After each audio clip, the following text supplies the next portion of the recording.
강혜신의 오늘의 미국.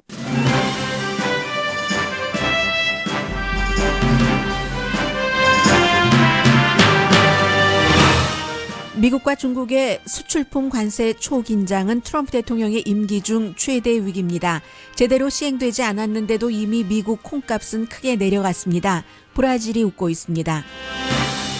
트럼프 대통령은 중국과 무역 대치에서 자신을 지지한 농부를 희생하더라도 제조업 종사자들에게 중국을 때려 눕히겠다고 한 공약을 지키겠다는 계산으로 보입니다.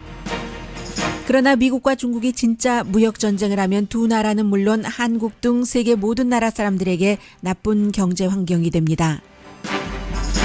트럼프 대통령이 캘리포니아를 포함한 주 정부에 멕시코와의 국경에 주 방위군을 파병해달라고 요청했습니다.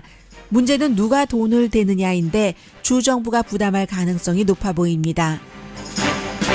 방위군 파병의 직접적인 요인이 된 중미에서 미국으로 온다는 난민 신청자 캐러번은 미국으로 오지 않습니다. 우파 매체인 브레이트바트가 오히려 캐러번을 정치적으로 이용하지 말라고 지적할 정도입니다.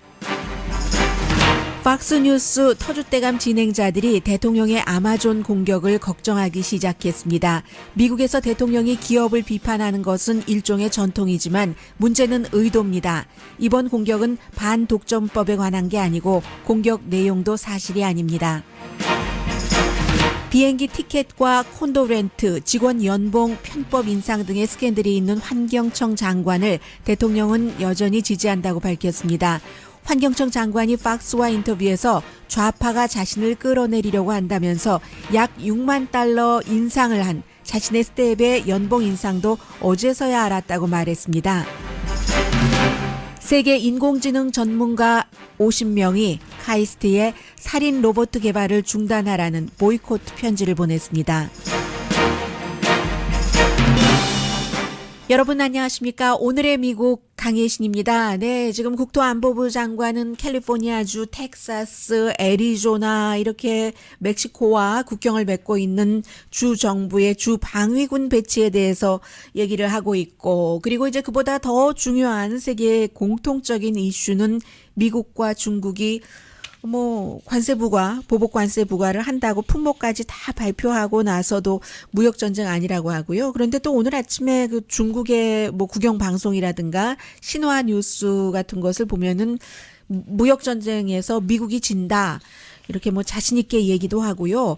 이런 것들이 물론 미국에서는 여러 가지 절차가 남아 있고 하고 중국에서는 일부 처음에 이제 30억 달러에 대해서는 시행에 들어갔습니다. 그리고 콩 같은 경우는 이미 어제 콩값이 굉장히 내려갔다고 하죠. 중국에서 수입하는 콩의 3분의 1을 미국에서 들여오고 미국도 수출하는 콩의 10% 이상을 중국으로 수출하기 때문에 굉장히 중요한데 이게 미국과 중국과의 문제만이 아니라 결국은 이제 세계의 공급 체인이 다 엮여 있기 때문에 중국이 만약에 이것이 이제 제대로 시행이 돼서 풀리지 않아서 미국과 무역 전쟁을 할 때는 한국도 영향을 받을 수 있게 되고요. 그래서 이제 이코노미스트가 뭐라고 얘기를 하냐면 세계의 그 공급 체인이 풀어지는 결과다.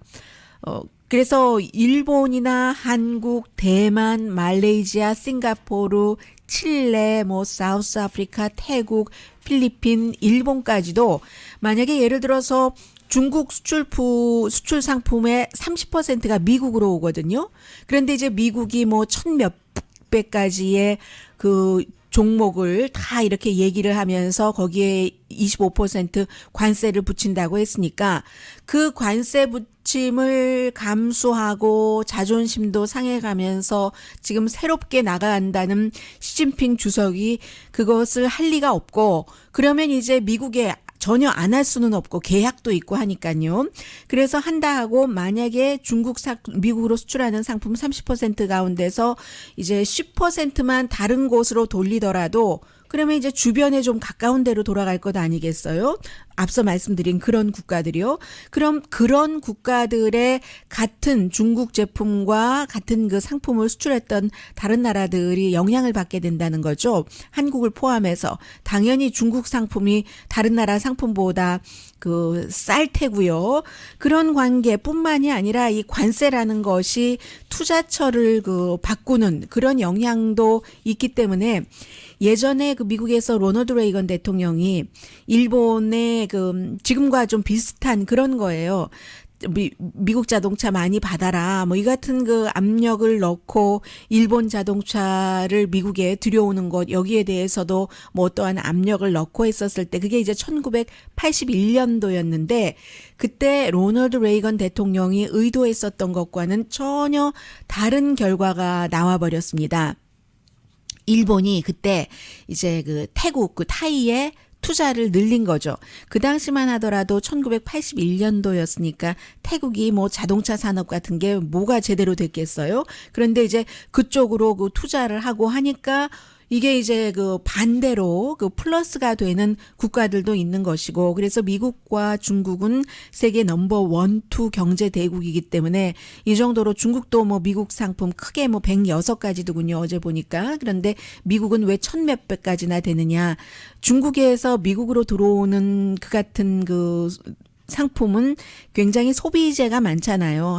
한 장에 불과 몇 달러 하지 않는 뭐 티셔츠라든가 뭐 그런 것은 뺐더군요. 티셔츠 운동화는 품목에서 뺐는데 어쨌든 그 밖에 생활 필수품 싼 것들이 많으니까 숫자가 그렇게 많은 거고 미국에서 중국에 파는 거는 아주 비싼 제품들이 있잖아요. 물론 농산물, 돼지하고 콩, 과일 이런 것을 제외하고는 비행기라든가 중국에서 아직 제대로 만들지 못하는 그리고 자동차도 이제 뭐 몇 년 있으면 중국 자동차가 미국에 수출되게 됐어요. 지금 보니까. 아무튼 그런 것이기 때문에 미국은 106가지로 했는데 중국의 그 제조업이 이미 노동력, 그 노동비가 비싸지면서 다른 지역으로 싼 뭐 베트남이라던가 이런 곳으로 가는데 게다 대고 미국에 수출할 때 관세까지 붙인다고 하면은 그런 게 더 촉진되겠죠? 그래서 이제 뭐 한국을 포함해서 다른 나라들도 또 다른 이제 영향을 받게 될 테고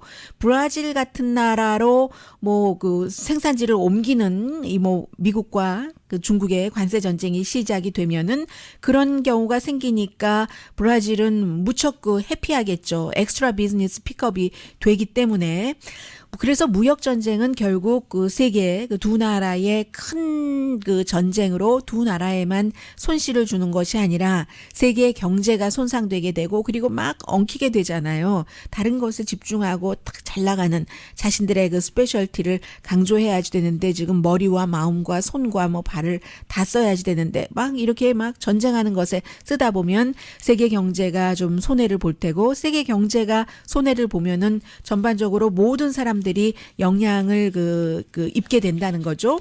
그리고는 이제 아이오와주가 큰일 났어요. 지금 뭐 아이오와주의 콩협회의 CEO인 그 컬크 리드 씨가 오늘 뭐 NPR 방송 거의 모든 언론과 인터뷰를 하던데 이미 아이오와주에서 콩값이 내려갔대요. 뭐 어떤 지역에서는 뭐 3분의 1씩이나 콩값이 내려갔는데 2016년도 미국에서 수출하는 그 콩은 뭐 부쉘 단위로 하잖아요. 굉장히 많던데 잊었어요.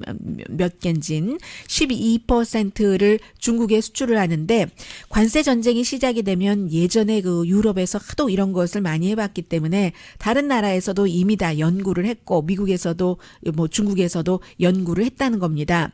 2002년도에 아들 부시 대통령이 중국 그 철강에 대해서 그 관세를 붙였을 때 그때는 이제 그 의회를 통과했고 3년짜리였어요. 그런데 미국에 너무 해가 되니까 뭐 3년에서 뚝 1년은 떼버리고 2년 만에 중단하고 말았는데 그때 유럽연합에서 너무 그 미국에 그 보복하는 것을 강하게 연구를 해서 부시와 연관이 있는 플로리다주에 아주 그 막대한 보복을 한 겁니다. 플로리다주 하면은 뭐 오렌지 이런 것 아니겠어요? 왜냐면은 플로리다주의 그 대법원이 알고와의 그런 그 투표율 차이에서 대법원이 편을 들어줘서 부시 대통령이 됐기 때문에 부시 대통령이 플로리다에 어떠한 그 짐이 있다, 빚이 있다. 이래서 이제 그 플로리다를 아주 전폭적으로 공격을 했었고, 그래서 중국이 제일 먼저 이런 그 영향을 받게 되는 미국의 농산물에 공격을 했다는 건데,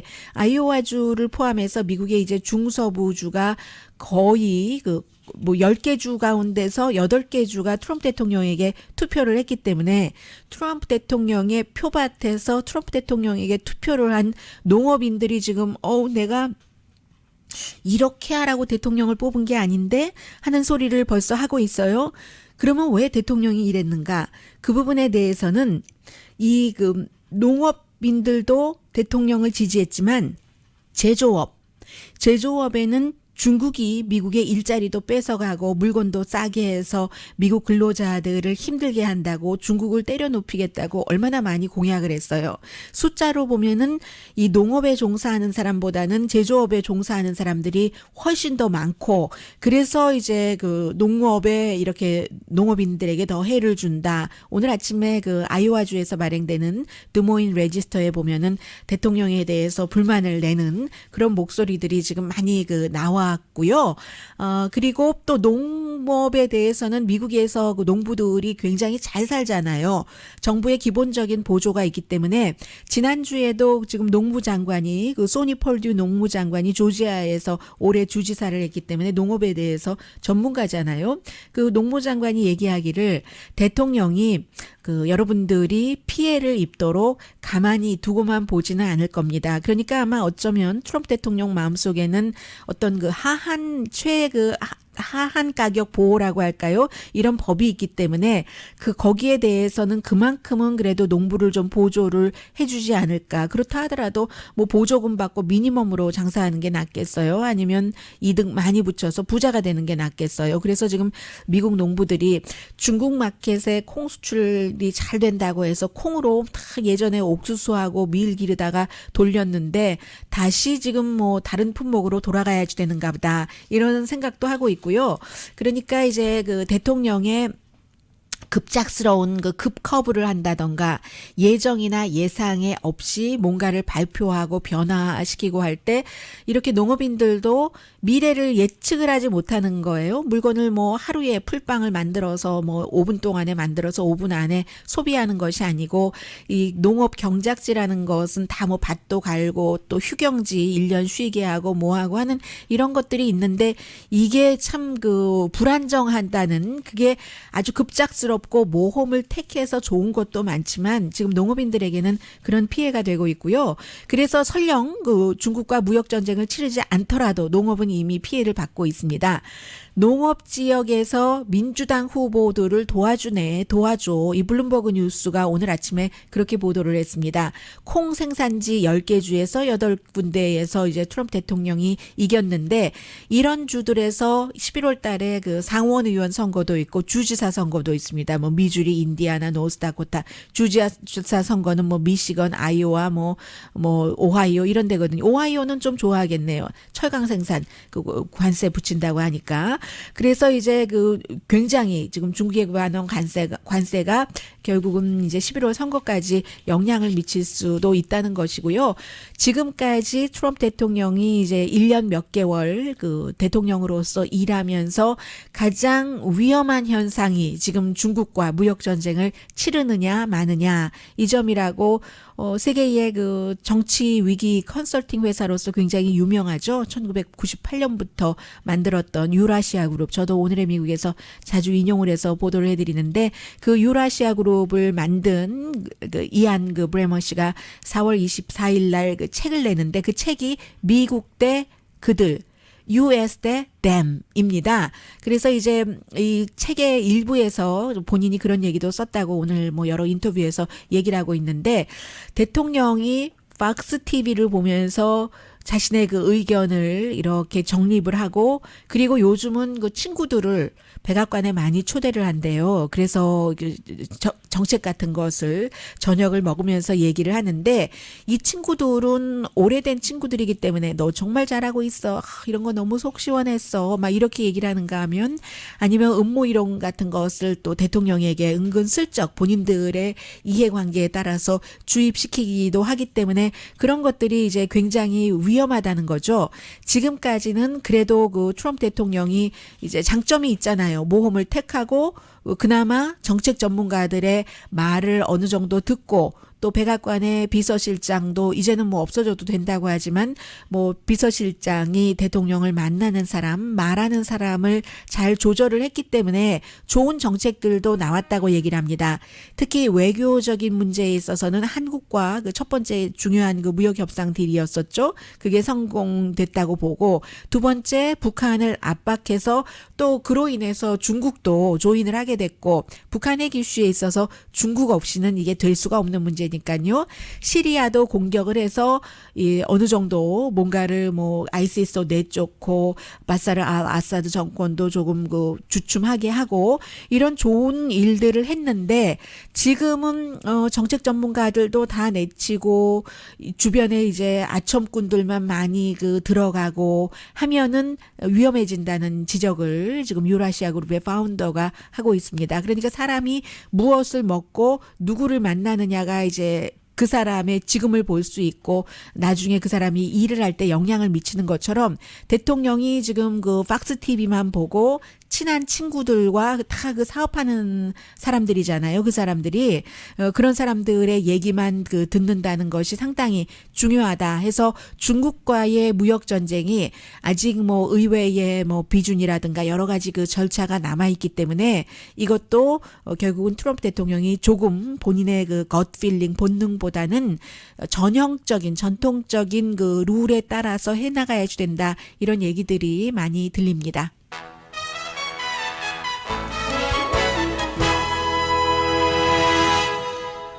네, 잠시 뒤에 뭐 캘리포니아에서 중요한 뉴스이기도 하고 요즘은 뉴스를 볼 때 꼭 뭐 그것이 뭐 의도됐던 음모론이건 거짓말이건 아니건 사실과 다른 부분들이 있기 때문에 오늘의 미국에서 때로는 말씀을 드리면서 그것을 바로잡기도 하고 그저 말씀 안 드리고 바로잡기도 하는데 그런 내용들 몇 가지 전해드리겠습니다. 라디오 서울 방송 오늘의 미국 듣고 계십니다. 또 수요일인 그 어젯밤에 사실은 제가 혼돈한 게 하나가 있었는데 제가 그 한국 뉴스를 시간 맞춰 본다고 열심히 기다리다가요. 얼굴도 안 씻고 하다가 나중에 생각해 보니까 오늘 밤이었어요. 어젯밤에 그 로스앤젤레스 시간으로는 밤이죠. 트럼프 대통령이 명령을 내리진 않았습니다. 미국에서 대통령이 그 오더 내리는 게 있잖아요. 그것은 명령인데 선포했다고 할까요? 선포 정도라고 말씀드리는 것이 맞겠는데요. 그래서 국방장관에게 국경 임무를 하는데 방위군을 활용하라. 국방장관에게는 명령을 내렸습니다. 그런데 이제 이 방위군을 하라 하고 그 자체에 대해서 명령을 내리진 않았고 다시 결국은 그 말은 주 정부가 주 방위군을 멕시코와의 국경에 배치하도록 주 방위군을 총괄하는 사람은 주지사잖아요. 그래서 이제 멕시코와 국경에 있는 캘리포니아, 애리조나, 뉴멕시코, 텍사스 곧 배치해달라 이런 요청을 했습니다. 뉴멕시코 주에서는 그 여자 주지사잖아요. 그 수사나 그 마티네즈 공화당입니다. 아, 대통령이 이렇게 뭐 우리 여러 가지 안전에 신경을 써주셔서 감사합니다 했고 텍사스의 그 주지사는 텍사스는 이미 그 방위군을 배치하고 있어요. 그동안 텍사스 주에서 비용을 대고 캘리포니아 주는 글쎄 돈을 누가 대는 건가요? 우리 주에서 되나요? 아니면 연방에서 돈을 대주시겠어요? 뭐 주 방위구 대변인이 그렇게 얘기를 했고 캘리포니아 주야 뭐 검찰총장이라던가 아니면 제리 브라운 주지사도 그런 것을 별로 좋아하지 않을 것 같고요. 그래서 이제 그 원래는 국내의 그 법 질서를 지키게 하는데 군대를 이렇게 그 활용하는 것은 의회의 동의가 필요하거든요. 그렇기 때문에 이제 그 주정부에게 이렇게 하는 식으로 했고 그러면 캘리포니아주 같은 경우는 돈 써가면서 크게 할 것 같지는 않은데요.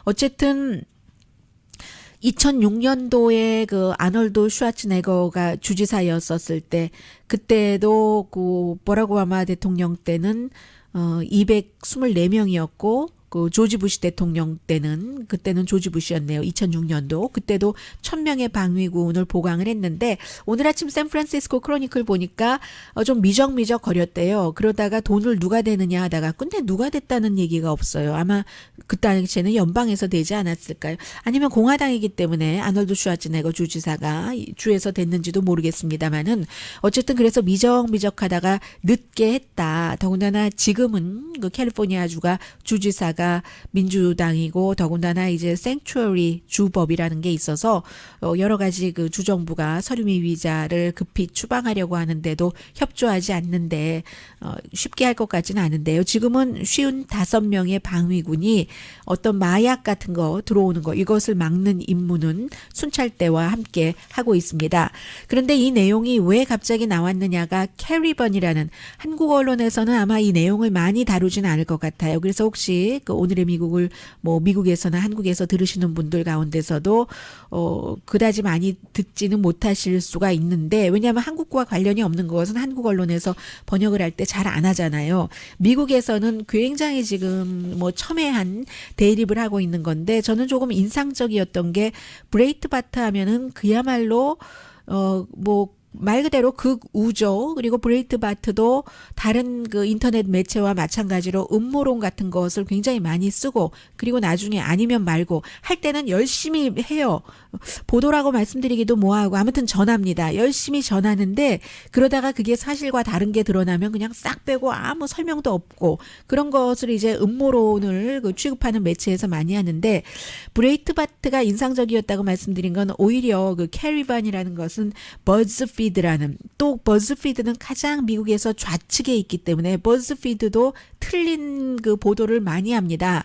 원래는 이제 재미있는 그 비디오 클립을 올리는 것으로 시작한 매체가 버즈피드니까요. 그러다가 정치 쪽으로 많이 옮겨갔는데 버즈피드가 먼저 그 캐리반이라는 얘기를 한 거예요. 캐리반이 멕시코 남부에 온두라스가 이제 주로 되죠. 그런 사람들이 봄이 되면 좀 따뜻하니까 백팩에 짐도 넣고 아이들 손도 잡고 말하자면 연례 행사처럼 우리 도저히 우리 동네에선 못 살겠다. 마약과 깽이 판치고 그런 것들도 사실은 과거에 여러 가지 그 미국의 정책과도 연관이 있는 그 나라가 그렇게 뭐 마약을 팔지 않으면 안 되는 그런 것도 미국에서 사실 도의적인 책임이 어느 정도는 있고요. 물론 모든 국가가 잘 되고 못 되느냐는 그 국가 자체의 자력적인 그 힘과 책임이기는 하지만 그래서 절대로 우리는 못 살겠다 하면서 이제 쭉 멕시코 쪽으로 오는 거예요. 말도 좀 통하고 친척도 살고 있는 우리 좀 살게 해주세요. 그나마 멕시코가 나니까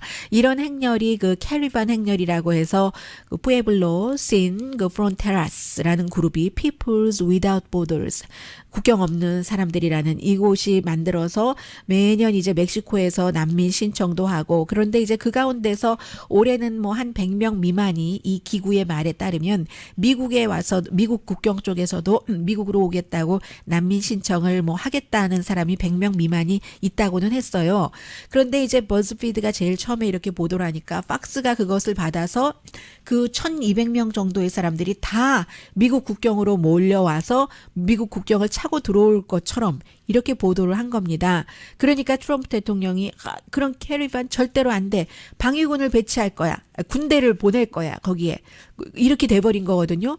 군대를 보낼 거야. 말이 먼저 나갔기 때문에 트위터로 할 수 없이 이제 이런 것들을 이제 시행하게 됐는데 그런데 아예 지금 새로 나온 발표를 보면은 그 캐리번 연례 행사인 그 행렬이 올해는 아예 미국에는 그 난민 신청하는 사람이 뭐 없는 것으로 그렇게 또 마음을 바꾼 것 같아요. 그리고 그 자체 중단하는 그 자체도 멕시코 시리에서도 한참 떨어진 그런 남쪽에서 거기서 이제 포럼하고 끝낸다고 했으니까 이렇게 되니까 브레이트바트가 이 캐리반을 늘 하는 연례 행사인데 그런데 이걸 너무 정치적으로 이용을 한다라고 보도를 했어요. 그래서 제가 누군지 찾아봤어요. 이 브랜든 달비라고 브레이트바트가 백악관에서 그 수석 전략가를 하던 그 누구죠? 스티브 배넌이 있었을 때부터 막 영국으로도 그 사람이 워낙 또 부자이기도 하니까요. 물론 원래의 돈을 댄 사람은 다른 가문이지만 이 그 스티브 배넌도 막 세계적으로 확장하려고 하고 지국도 많이 뒀어요, 미국에. 그래서 뭐 워싱턴인가 지국에 가보면 의리의리하더군요. 예전에 그 스티브 배넌이 인터뷰할 때 보니까 텍사스 지국장이 브레이트바트의 지국장이 이렇게 얘기를 한 겁니다. 본인이 그렇게 표현을 했어요. 많은 우파 미디어가 이 캐리반을 불법이라고 얘기하면서 일리걸이라고 하거나 아니면 일리걸 에일리언이라고 하거나 하면서 정치적으로 비난을 하고 이용을 하고 있는데 아니다. 일리걸도 아니고 일리걸 에일리언도 아니다. 불법도 아니고 불법 이방인도 아니다. 이 사람들은 합법이다. 왜냐하면 쳐들어온다는 게 아니라 난민 신청을 한다는 것이기 때문에. 그리고 이게 지금 시작된 것도 아니고요. 매년 있는 연례 행사라니까요. 그런데 이 연례 행사에서 미국 국경에 와서 저 좀 받아주세요. 제발 받아주세요. 난민으로 이렇게 한 사람들도 있었지만 받아주질 않았습니다. 미국에서는. 아무튼 그래요. 그래서 이제 이런 그 캐리반즈라는 이 이벤트를 굉장히 그 정치화한다는 것에 대해서 브레이트바트의 이 텍사스 지국장이 썼다는 것이 저는 좀 인상적이었고요. 그렇기 때문에 이것은 어느 지역이냐가 굉장히 중요한 거죠. 그 텍사스의 지국장은 텍사스의 사정을 잘 알기 때문에 그래서 전에 그 아들 부시 대통령이 텍사스의 주지사를 하고 난 뒤에 대통령을 했기 때문에 공화당 정치인들이 그렇게 싫어해도 이 포괄적인 이민 개혁안은 통과시켜야지 된다. 공화당도 민주당도 양보할 것 양보하고 정리할 것 정리하고 그래서 수십 년 동안 이 땅에 들어와서 살고 있는 사람들 어떻게 정리하고 새롭게 불법으로 들어오려는 사람은 막고 해야지 된다 하는 것을 아주 강하게 주장할 수 있었던 것이 그 조지 부시 전 대통령이 텍사스 주지사를 했었을 때 나온 경험이 아니었는가 그런 생각이 들고요. 또 하나는 이제 이런 느낌이 드는데 제가 집에 갈 때 저희 집에 갈 때는 가난한 동네도 있고 뭐 저희 집이야 그냥 보통 아니면 보통보다 조금 가난한가요? 보통인가요? 그리고 또 저희 집 이쪽 옆에는 아주 가난한 동네도 있고 또 저쪽 옆에는 조금만 가면 굉장히 부자 동네도 있어요. 그렇게 사회가 구성이 돼 있잖아요. 저희 회사도 마찬가지입니다. 회사가 위셔의 한가운데 있지만 전에 있었던 그 회사는 아주 그 안정적인 그런 곳에 있었고 그곳에서 더 서쪽으로 가면 베버리 힐스가 나오고요. 지금 회사에서 더 동쪽으로 가면은 다운타운 그야말로 홈리스 피플들이 많이 있는 그런 곳이 나옵니다. 왜 이렇게 한 군데만 아주 그 베버리 힐스만 계속 저쪽 서쪽부터 뭐 저쪽 동쪽까지 있을 수가 없는 것이고 미국도 저 북미 캐나다 쪽부터 미국을 거쳐서 멕시코 뭐 이런 등등으로 해가지고 저쪽 아래 남미까지 쭉 부자일 수는 없잖아요. 저희 집으로 가는 동네에 아주 부자 동네가 있고 부자 아닌 동네가 있고 가난한 동네가 막 밍글돼 있다면 부자 동네 사람들이 돈 벌러 나가거나 남편이 나가거나 예를 들어서 너무 부자면은 또 와이프가 일 안 하는 경우도 많이 있으니까요. 그러면 그 와이프는 집에서 예쁘게 꾸미고 뭐 손님 준비하고 하는 동안에 누가 그 집 청소하고 음식 준비하는 거 다듬는 거 누가 해요? 가난한 동네에 사는 사람들이 그 집에 와서 일을 하겠죠. 이런 식으로 같이 갈 수밖에 없는 거잖아요. 국가적으로나 개인적으로나. 그래서 미국은 멕시코나 다른 주변 그 미국 아메리카라고 이름이 붙여진 그런 대륙에 대해서는 결국은 그 안전하게 잘 살려면 같이 가야지 된다 하는 이런 것을 그 캐리반을 보면서 조금 생각을 했고요. 잠시 뒤에 이 내용은 팍스의 보도니까 전체적으로 잠시 뒤에 그 팍스 보도를 함께 연결해서 전해드리겠습니다.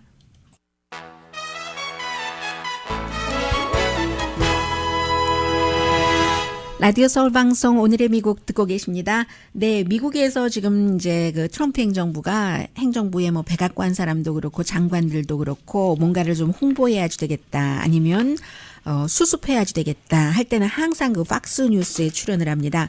어제 아침에 제가 잠깐 말씀드리면서 이러이러한 그 스캔들이 있어서요 했는데 대통령이 스캇 그 환경청 장관 괜찮아 뒤에 내가 있잖아 뭐 이렇게 얘기를 해줬어요. We've got your back 하고 얘기를 해줬는데 그리고 나서 이제 팍스뉴스에 가서 인터뷰도 그 해서 어떠한 그 설명할 수 있는 기회. 왜냐하면 뭐 비행기 값 비싼 거 또 그 콘도미니엄도 워싱턴에서 하룻밤 자는데 그 $50밖에 내지 않았는데 그래서 뭐 전체적으로 뭐 몇 개월 동안 6개월 동안 $6,100밖에 내지 않았는데 원래 한 달에 워싱턴 DC 그쪽에 콘도미니엄 값이 뭐 $3,750 더 되겠죠? 평균이 이렇다는 얘기예요.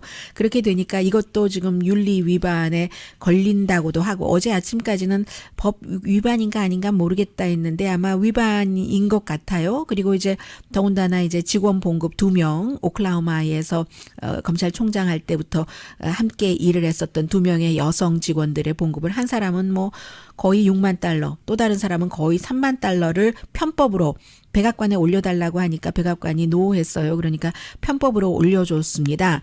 이랬는데도 불구하고 대통령이 괜찮아 다. 왜냐하면은 이제 이 환경청 장관이 오바마 시절에 규제 없애는데 챔피언이거든요. 아주 효율적으로 잘 없애고 있어요. 환경 규제만 다 없애는 게 아니라 자동차 그 연료 효율성 같은 것도 굉장히 이건 너무 심각하다 해서 다 지우기, 그냥 그야말로 고무로 지우개로 다 지우고 있거든요. 그 자동차 연료 효율성에 대해서는 캘리포니아주에서는 그대로 가겠다고 했어요. 지금과 똑같이. 지금이라는 게 오바마 시절의 연방 기준과 같은 거거든요. 뭐 예를 들어서 갤런당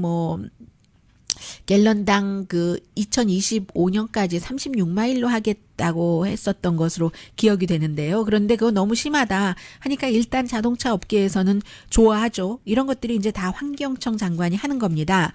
그래서 이제 그런 발표할 때도 팍스뉴스 기자만 초대를 해요. 발표를 하는데 이 그 자동차 업계 그 관계자들과 함께 그런 식으로 하니까 대통령으로서는 굉장히 열심히 그 대통령의 이상에 맞게 일을 해주는 거죠. 그래서 이제 콘도미니엄 그렇게 싸게 산 것이 로비스트의 와이프가 오너인 콘도미니엄이다. 이런 거 상관없다는 얘기를 하고 있는데 그런데 이제 하나는 어제 그래서 이제 팍스뉴스의 그 앵커와 인터뷰를 했어요. 앵커가 인터뷰를 하면서 그 앵커가 CNN 방송이 보도를 하고 이렇게 하는데 이게 다 좌파가 장관을 내쫓으려고 하는 것이다. 뭐 이렇게 말을 그 에드 헨리 앵커가 했거든요. 그랬더니 이 스캇 그 프로이트 장관이 정말 그렇다. 나는 솔직히 말해서 이 2명의 여성 보좌관에게 봉급이 뭐 한 사람이 그래서 뭐 얼마죠? $160,000, 한 사람이 $120,000 정도 된다고 하던가요? 그보다 더 되던가요? 그렇게 되는 거 나는 알지도 못했다. 어제 알았다. 어제 알아서 고쳤다 했는데 아니. 연봉이 $60,000가 아니고 연봉이 $30,000가 아니고 연봉을 $60,000 공무원인데 연봉을 $30,000 올려준다는데 그것도 자신의 최측근 스텝인데 장관이 그것도 모르나요? 모르는 것도 이것도 직무유기 아닌가요? 어쨌든 이런 식으로 이제 그 팍스와 행정부와는 가깝습니다. 그런데 그럼에도 불구하고 제가 팍스에 대해서 굉장히 그 존중하는 부분이 있다고 자주 말씀을 드리는데 세 사람이에요. 특히 그 아마존에 대한 대통령의 공격은 많은 분들이 오해를 하시는 것 같습니다. 트럼프 대통령이 지금 아마존을 공격하는 것은 아마존이 이제 그 많은 문어발식의 모든 것을 하기 때문에 리테일 업소를 죽인다. 그리고 아마존에 들어가서 장사하는 사람들 뭐를 많이 받으니까 예를 들어 큰 기업이 하청업체는 돈 못 벌고 기업만 돈 버는 식으로 그것은 지금 일반 스토어도 마찬가지거든요. 한국 분들이 코스코와 월마트에 물건 아무리 납품해봤자 코스코와 월마트 돈 벌지 그분들이 돈 못 벌거든요. 그런 나쁜 것을 아마존에서도 그대로 하고 있는 것이겠죠. 그런데 대통령은 그 부분에 대해서 반독점법에 대해서 공격을 한 것이 아니라 아마존이 우체국 세금 낭비를 하는 거다. 아마존 그 우편물을 하나를 배달하면 그 패키지 한 개당 $1 46센트를 손해를 본다. 이거 다 국민 세금이다. 더 내야 된다. 이런 식으로 막 공격을 했잖아요. 그것은 그 우정국의 웹사이트를 보면 아니거든요. 예를 들어서 아마존에 만약에 디스카운트를 해줬다면 아마존이 너무 많은 물량을 우정국을 통해서 배달하고 있기 때문에 벌크 그 디스카운트 다른 회사랑 똑같이 적용을 하는 것이고 아마존 같은 회사가 없으면 우정국은 지금 살아남기가 힘듭니다. 물론 아마존은 그래서 자체 쇼핑 프로그램을 개발하고 있지만 그래서 실제로 그 대통령의 아마존 공격은 사실과는 그 다르다는 그런 얘기들을 많이 그 하고 있어요. 이게 이제 팍스의 그 셰프 스미스의 얘기부터 좀 들어보시겠습니다. The post office is losing billions of dollars. 대통령 and the 얘기예요. taxpayers are paying for that money because it delivers packages for Amazon at a 네, 좀 전에 말씀드렸던 그 부분이고요. 셰프 스미스. Researchers point out if that discount exists, it's not just for Amazon, it's a bulk rate discount. Back to John Roberts, there is a 네, great 이제 deal of 백악관 confusion or 그 something here regarding 특파원이 Amazon and the post office, because 존 none of 로버츠가 that- 얘기를 합니다. 그럼 none 왜 of that was 그러느냐 it. It was 대통령이 true. Well, this could be boiled down into very simple terms. This is personal, and it's between the president and 개인적이라는 Jeff 거죠. Bezos, who, of 제프 course, was the 베조스 guy who created 아마존 Amazon. 그 CEO와 왜냐 아마존 CEO가 워싱턴 포스트를 갖고 있기 때문에 대통령이 워싱턴 포스트 싫어하니까. 그리고는 이제 그 크리스 월러스 If you own stock in Amazon, you are probably not too happy with President Trump these days. The president's continued criticism of the online retail giant has brought stock prices down. 계속 그 아마존을 공격하니까 주식값이 내려가고 있기 때문에 아마존 주식 갖고 있는 분들은 해피하지 않을 겁니다. 팍스의 이런 그 미디어 분석가 하워드 콜츠 씨가 더 좀 구체적으로 얘기를 하는데요. 대통령도 전통적으로 기업을 비판하긴 하지만 그리고 여기서도 또 하나 이 사람도 팍스뉴스지만 뉴욕타임즈를 인용을 해서 얘기를 합니다. 지금 뉴욕타임즈를 가짜뉴스라고 얘기하는 많은 미국의 미디어들도 결국은 중요한 내용들은 다 뉴욕타임스나 워싱턴 포스트를 인용을 하고 있거든요. 가짜뉴스면 왜 인용하겠어요? Put this in a little bit of historical context. 그래서 이제 이 사람도 마찬가지로 그 Pretty 뉴욕타임스 useful piece in the New York Times. Put this in a little bit of historical context, some of which I'd forgotten. 본인도 잊어버렸던 것을 뉴욕타임스가 얘기를 해줬는데 Criticizing the company for not providing adequate 과거에 그 버락 오바마가 스테이플이나 월스트리트의 은행들을 비난을 했다고 in the wake of 얘기합니다. the financial bailout. Bill Clinton, his administration sued Microsoft, tried to break it up on antitrust grounds. 네, 빌 클린턴은 마이크로소프트를 비난을 했는데 반독점법 위반이었기 때문에 오바마는 스테이플은 그 헬스케어를 직원들 안 해주니까 잘 충분하게 그리고 월스트리트 뱅크는 자신들만 배부르게 하니까 그 과거까지도 올라갑니다. Friendly pro-business approach, at least to that company.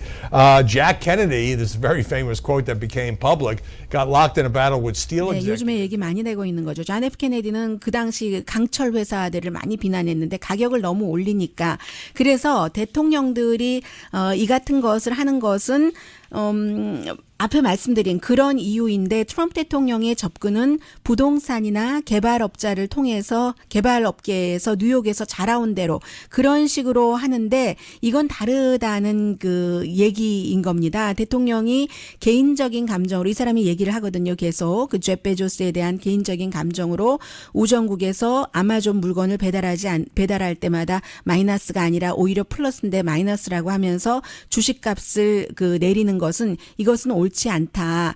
주식값을 내릴 위치에 있는 사람이 개인적인 그 악감정으로 이렇게 기업에 대해서 공격하는 것은 아마존 좋아하지 않는 사람들 굉장히 많습니다. 저도 그 일부 아마존의 그 공장에서 일하는 사람들에 대한 처우에 대해서는 개인적으로 상당히 불만이거든요. 그러나 불만인 것은 불만인 것이고 공격할 때는 공격할 이슈를 가지고 공격을 해야지 된다는 거죠. 그래서 다른 대통령들이 기업을 비난했을 때와 지금 그때는 비즈니스 매너였고 트럼프 대통령이 아마존을 공격하는 것은 순전히 제프 베조스에 대한 개인적인 감정이다. 이게 전부 팍스 뉴스의 정말 그 스타 진행자, 스타 그 미디어 분석가들이 한 얘기입니다. 그래서 아마존이 우정국을 이용해서 물건 배달을 할 때 미국 사람들 세금 잃어버리는 것 없고요. 그리고 세금도 처음에 시작할 때는 그 룰이 없었기 때문에 아마존에서 세금 안 받았지만 지금은 45개 주에서 세금을 걷도록 하기 때문에 세금 그대로 걷고 있고 아마존도 세금 많이 국가에 내고 있습니다. 아마존 미운 건 미운 거고 사실은 사실이고요.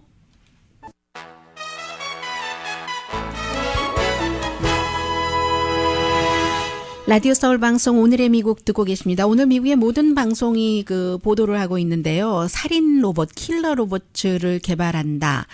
인공지능 무기 연구소를 만들어서 카이스트가 한화인가요? 한화와 함께 지금 한다는 얘기입니다. 그러자 지금 세계에서 영국에서 미국 교수들도 많아요. 보이콧을 하고 있는데 UC 버클리의 스튜어트 러셀 교수도 보이콧하고 코넬 대학교 교수도 그렇고 이건 말이 되지 않는다. 인공지능 전문가들이에요. 거의 30개국의 많은 학자들이 한 50명 된다고 하는데 인공지능이 사람을 살리는 데 쓸 수 있는데 어떻게 살인 무기를 개발한다고 하느냐 하니까 카이스트에서 바로 답변을 했는데요. 우리가 그 무기 자체를 개발하는 게 아니라 무기를 컨트롤하는 거기까지만 가는 게 우리의 목표다라고 얘기를 하고 있습니다. 그래서 일단 거기까지라고 얘기하는 것 자체도 성과는 있다고는 하는데 세계에서 123개국이 지금 이 같은 살인 무기 개발 같은 것에는 반대를 하는 조약에 서명을 했는데요. 미국, 한국, 러시아, 중국은 서명하지 않았답니다. 국방업체 한화 맞네요. 한화 시스템과 한국이 함께 했다는 여기에 이렇게 세계적으로 반대들을 많이 하고 있습니다. 타이거 우즈 다시 나오는데 반갑다.